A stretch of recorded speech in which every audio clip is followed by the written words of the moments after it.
Hi BookTube, and welcome to the last of my bookshelf tours. This will be looking at my graphic novels, comics, all that kind of shelf. This shelf over here is actually the beginning of my brother's books, and I believe two shelves down here, yes, are my brother's comics. So we won't be talking about those because they're not mine, but we'll talk about everything else on the shelves. These shelves are kind of organized by publisher, but some cases I only have one book by the publisher, or not very many books by the publisher, so they just kind of ended up all on the other section. And this is one of those other sections here. So this is actually supposed to be like that to display it. And this is Frankenstein by Junji Ito, so his interpretation of it. Then we have Brian Lee O'Malley, seconds. He did the Scott Pilgrim series, and this is about a girl opening up a restaurant, and it's ripped, but it's there. Then we have Hyperbole and a Half by Ali Broche, and this is like web comics, but it's mostly like, it's not done in traditional comic format, is what I should say.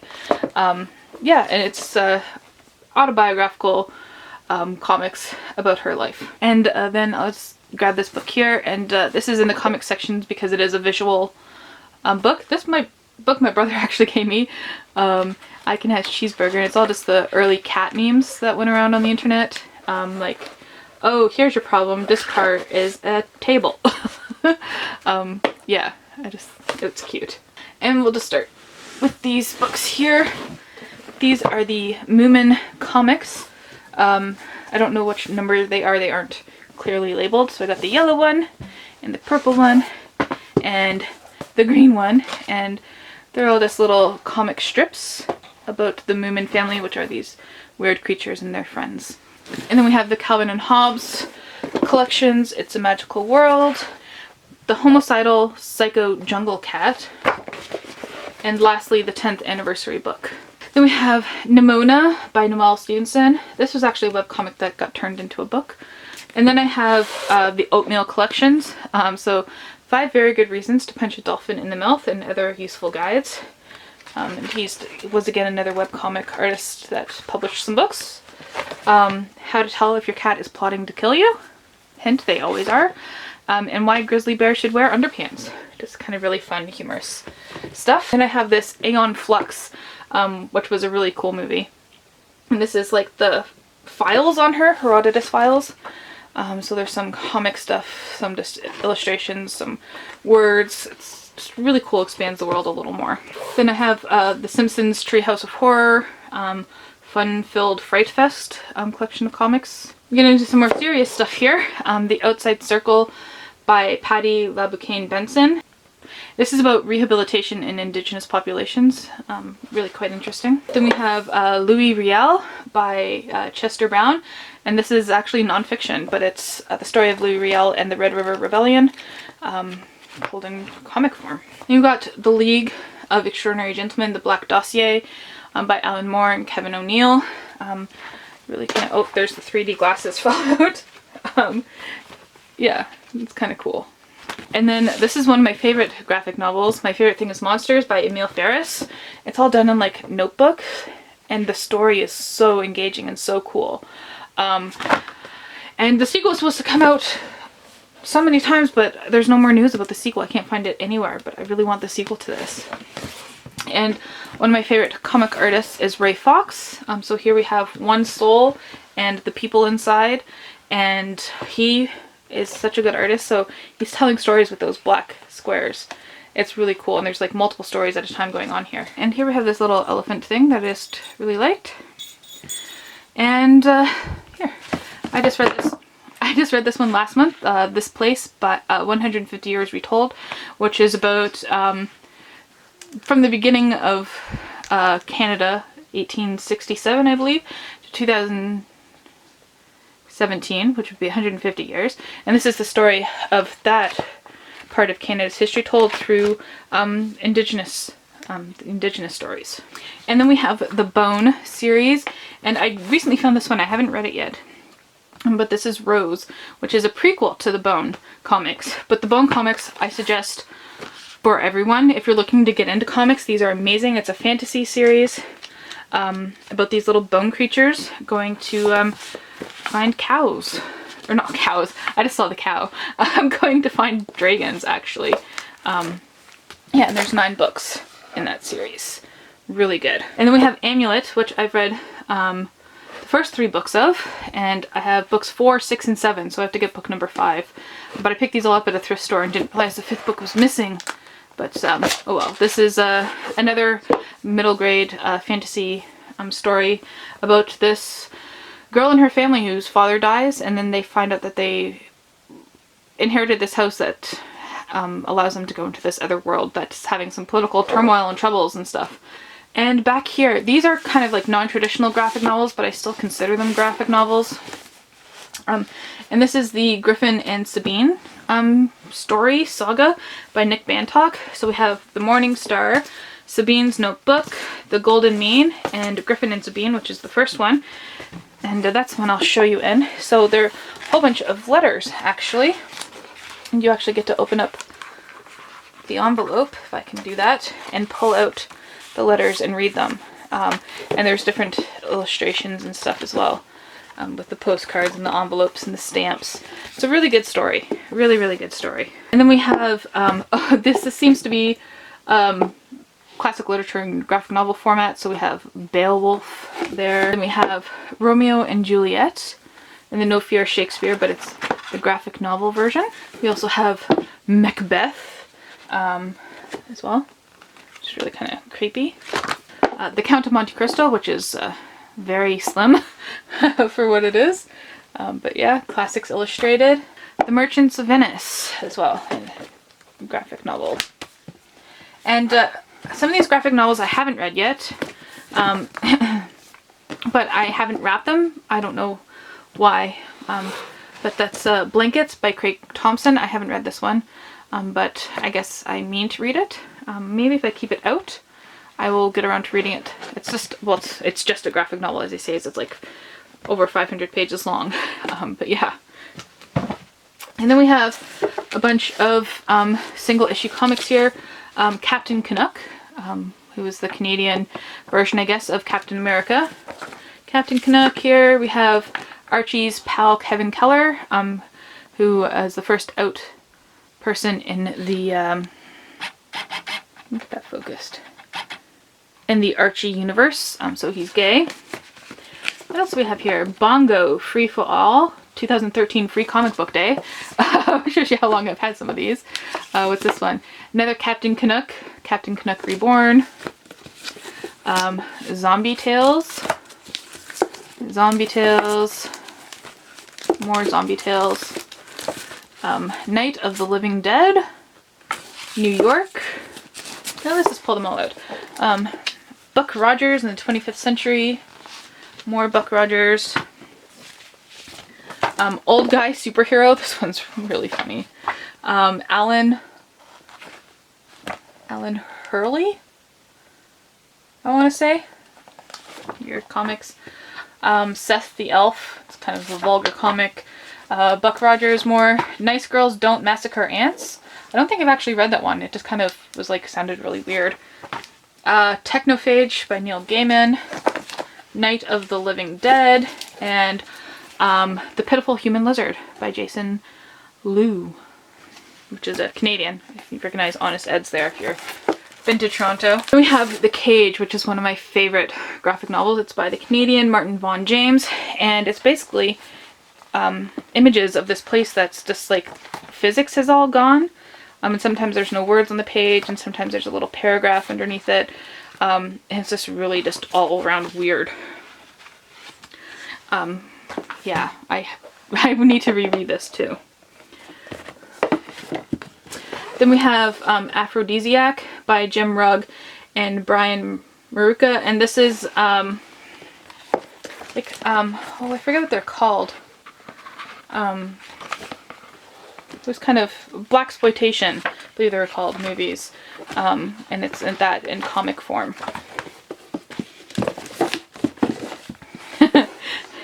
The cat with a really big head, just it's funny and disturbing. Captain Canuck, this was like a re-release of him, so Aleph is what's that called. Harvey, oh my god, this book hits me, by Hervé Bouchard and Janice Nabeau,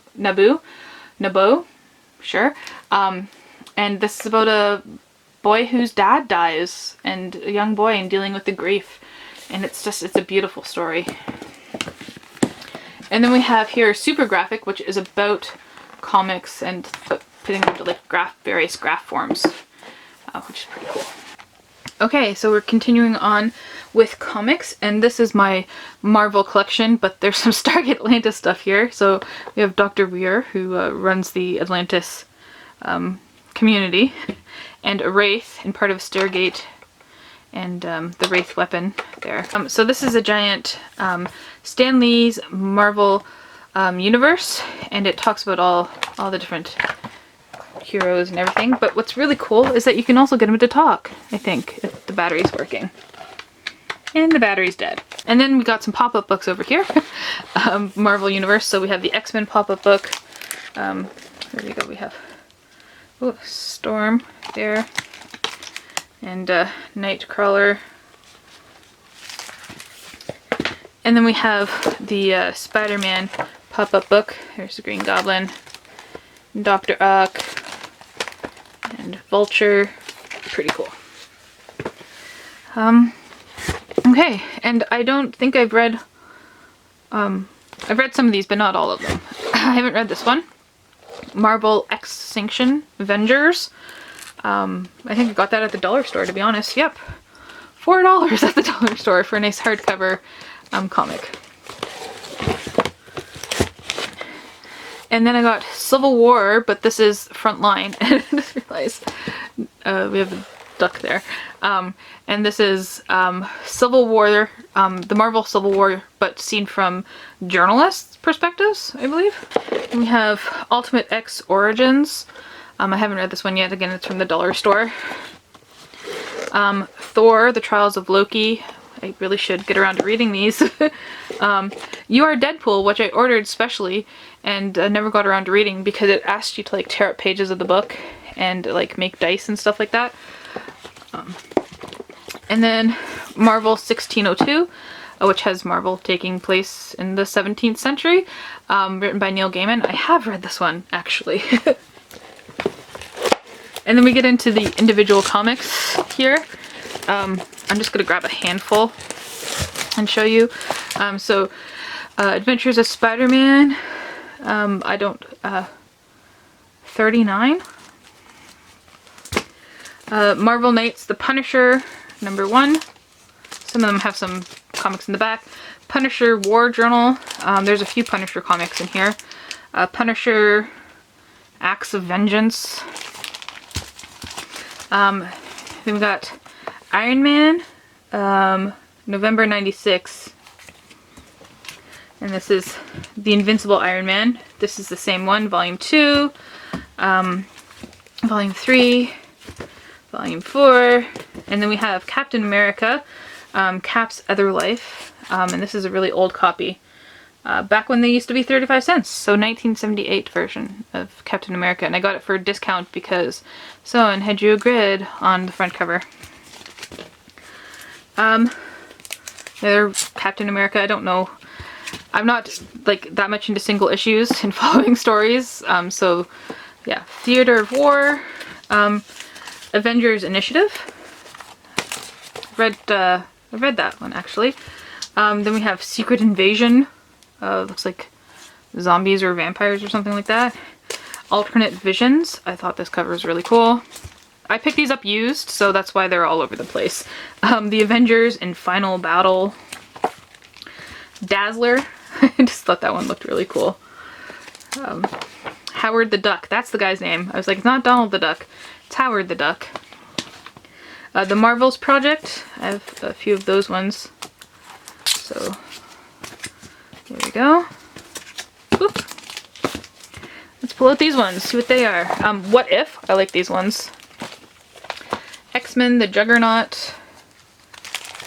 Ultimate X-Men.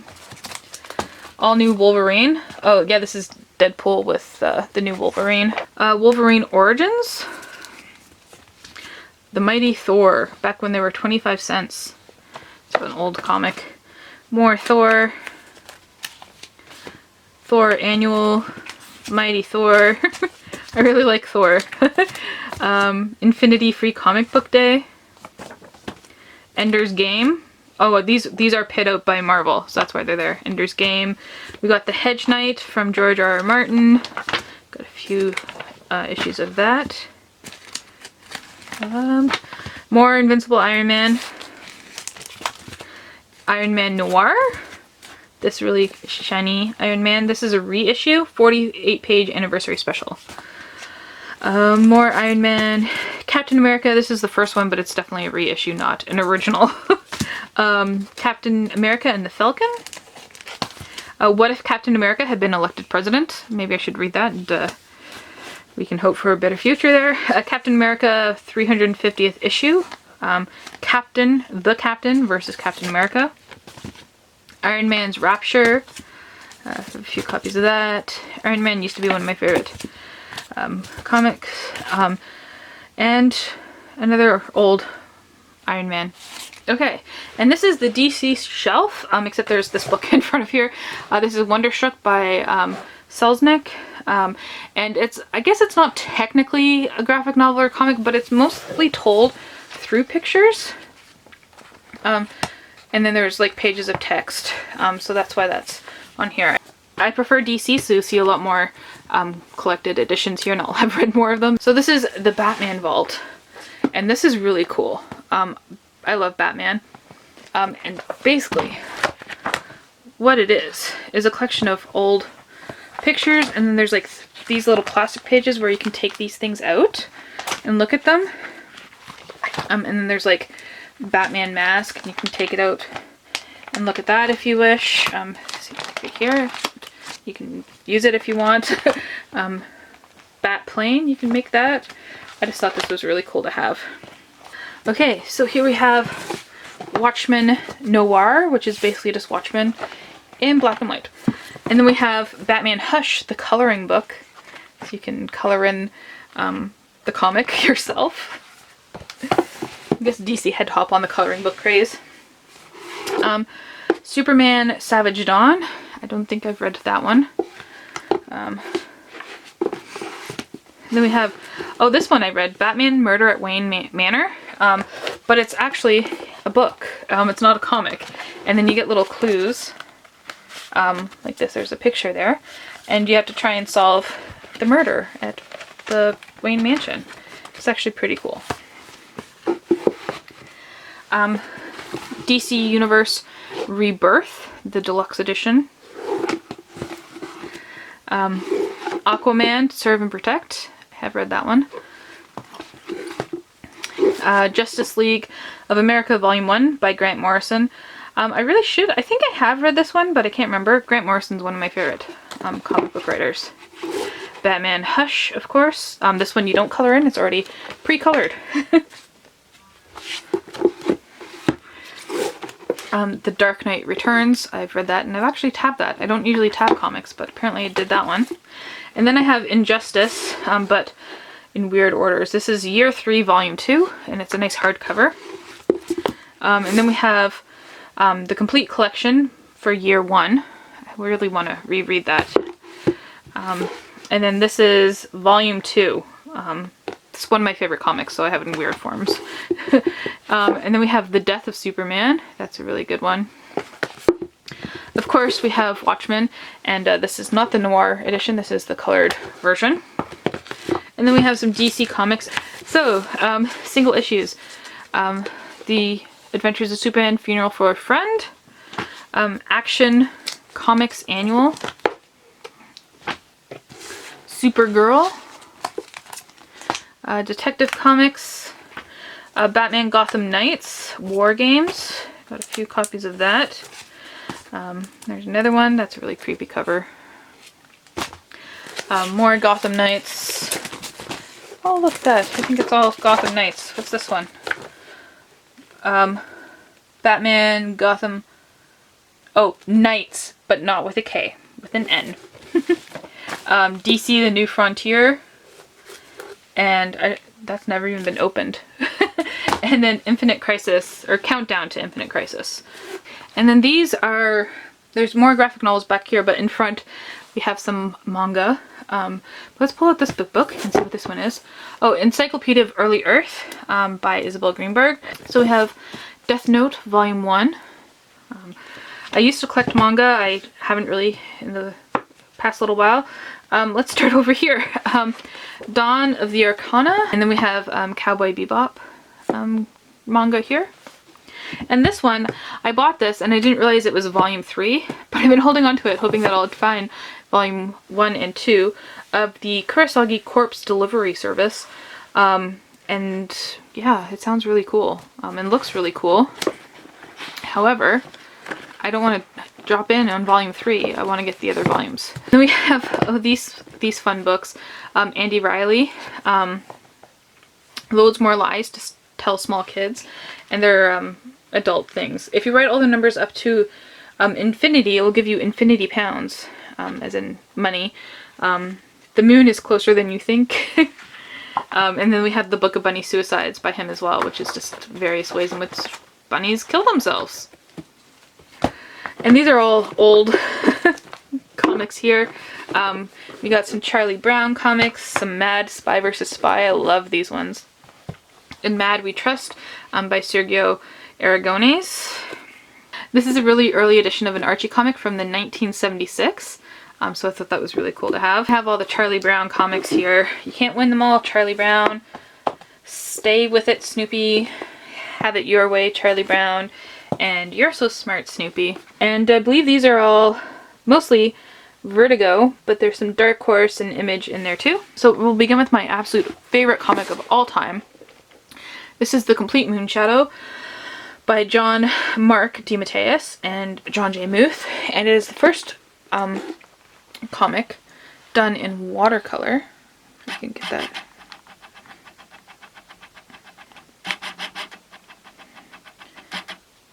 It's the first comic done in watercolor, and it's quite interesting story about a young boy who's going around Earth with his friend Ira. I wonder if I can find a picture of Ira.